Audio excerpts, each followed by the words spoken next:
আসসালামু আলাইকুম। জীবনে আপনারা পরিবারের জন্য বিয়ে শাদী করেন, পরিবারের জন্য কাজ করতে করতে করতে পরিশ্রম করতে করতে দিন রাত পরিশ্রম, নিজের দেহর দিকে তাকান না, ফ্যামিলির দিকে তাকাইতে তাকাইতে তাকাইতে যখন কাজ কাম করেন, তা করে কীভাবে ভালো রাখবেন, কীভাবে সুস্থ রাখবেন, তা করে কীভাবে বিলাসিতা রাখবেন, কীভাবে তা করে ইয়াতে রাখবেন, এই যে কষ্ট করে লাভটা কী হয়? লাস্টে জিরো পয়েন্ট হয়। তখনও ঘরের পরিবার বলে কি দিলা না দিলা, কিছু দাও নাই, তোমার ঘর সংসারে পাইলাম না পাইলাম। তখন কী করে?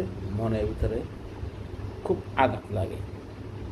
এই মনের প্রতি যখন আঘাত লাগে না, তখন ছেলে মেয়ে বাপ ভাই বোন তারাও আপনার আঘাত দেয়।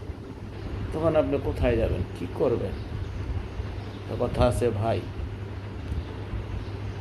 শিক্ষা কিছু আছে লইতে হয়, আর কথা আছে ভাবিও করিও কাজ, করিও ভাবিও না।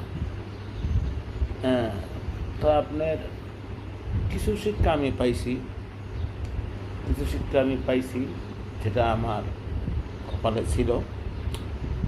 এখন আল্লাহর রহমতে একটু সোজা হয়েছি। তো দোয়া করেন, ভাঙছি মস্কাই নেই, হিম্মত আছে, কম্পিটিশন আছে।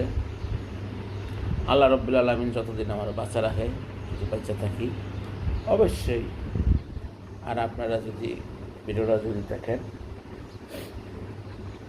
যদি দেখেন ভালো লাগলে, সে আমার কথা ভালো লাগলে একটা লাইক কমেন্ট করে দিন, আর চ্যানেলে দেখলে একটা সাবস্ক্রাইব করে দিন।